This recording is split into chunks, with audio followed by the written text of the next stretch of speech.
Hey everyone, Richard here, and it's time for day 2 of Tucson Comic-Con. Should be seeing Roy Thomas today, and yeah, I'm looking forward to it, so let's go in there.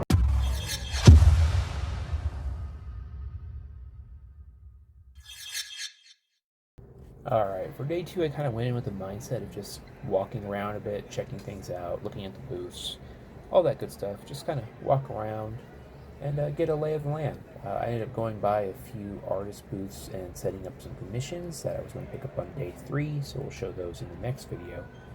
But yeah, it was really fun walking around, seeing everything. Tucson Comic-Con has a lot of stuff to see. Tons of vendors across 2 areas now. You could really spend multiple days looking around here. And it's not just the vendors. There's also tons of cosplay and props, and people are just passionate about their fandoms. Saw a lot of Star Wars stuff. They did have a Ghostbuster vehicle that we checked out, and that was really cool. I think last year they had this mystery machine, so kind of a fun, different feature this year. But yeah, definitely stuff for pretty much everyone to see.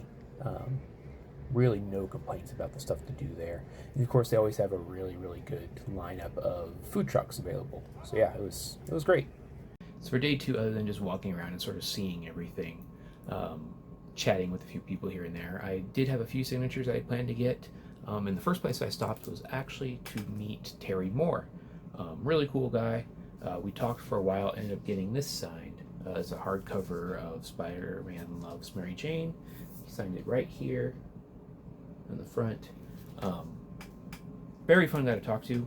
He was saying it was funny because even though he got to write a Mary Jane related series, he is a big Gwen Stacy fan. He actually doesn't like Mary Jane all that much, which is funny because I'm also a Gwen Stacy fan, and we talked for a few minutes about Gwen and her history in comics. And he made me laugh. He says he doesn't like to mention Jerry Conway by name. He's the creator who shall not be named because of what he did to Gwen. It was just fun. Banter, if you will. But yeah, got this signed. Very happy to have that. Now in my collection, Terry Moore signature. He had some really cool original art, but it was a bit out of my budget range. No big deal. Just fun to get a chance to meet him. He actually has a YouTube channel where he was talking about Tucson Comic-Con too, so that's kind of cool. But yeah, that's all I got from him. And like I mentioned, I had set up some art to be picked up tomorrow on day 3. But when I did that, I actually went and got something signed by Steve Butler, who is one of the artists I commissioned something from. But he signed it down here. He was talking about Silver Sable, and I knew this was the final issue, but he pointed it out. He said he really enjoyed this little Sylvie character right here. It's actually why I got this signed, because I also really like this little Sylvie character. She's a lot more tongue-in-cheek than Silver Sable herself. But he was saying he'd like to one day make a comic series around a character similar to this one, in design and personality and everything. He said maybe a more red-based design, but something very cartoony and tongue-in-cheek like that, which I thought was great. I'd love to see him do that.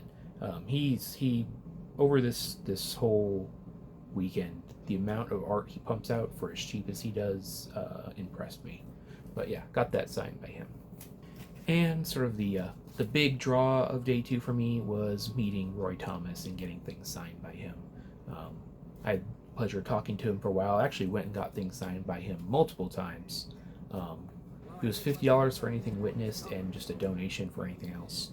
So I paid for a couple things to get graded, but also I just did things I wanted signed.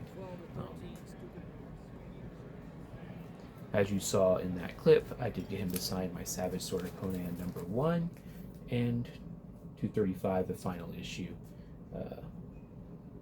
We talked for a bit. I just wanted to film him signing a couple of books, but he was funny. He definitely had something to say about every book he signed.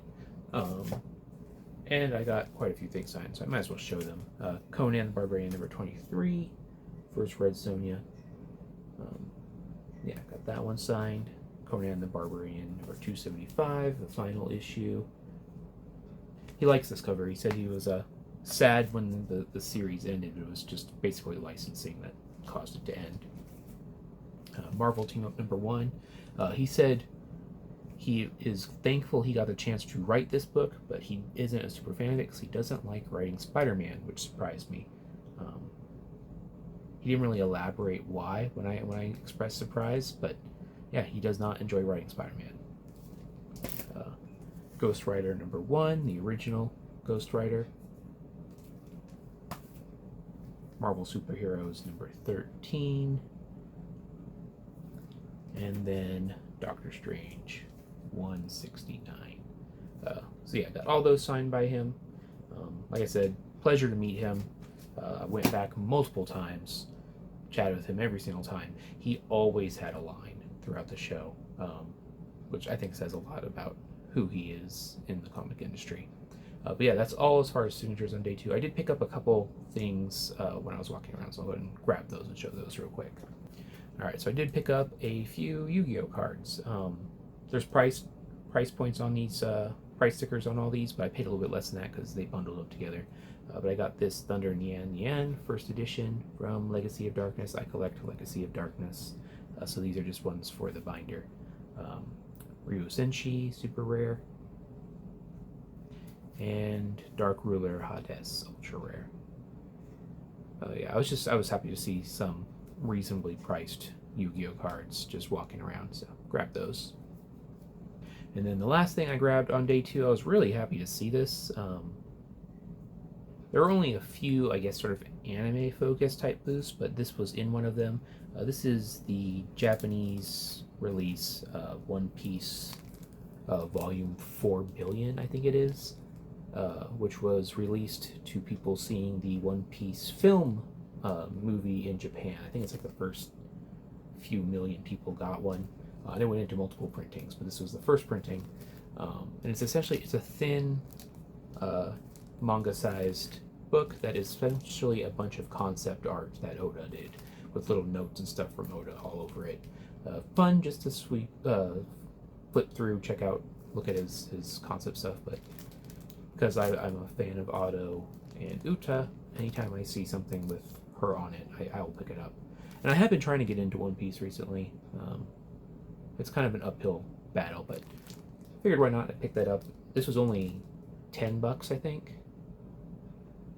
Yeah, $10. So not too bad, especially for something straight from Japan. So yeah, that was basically all I did on day 2. Went in sort of a mission and then just kind of took it easy the rest of the day. Walked around, chatted with people, and yeah, it was a good day. So stay tuned. There'll be one more video, day 3, which will have more comics that I picked up as well as some original art. So that should be a fun one. And check in the description. I'll probably have a playlist of all the days in case you missed one you happened on this video. But yeah, take care, everyone.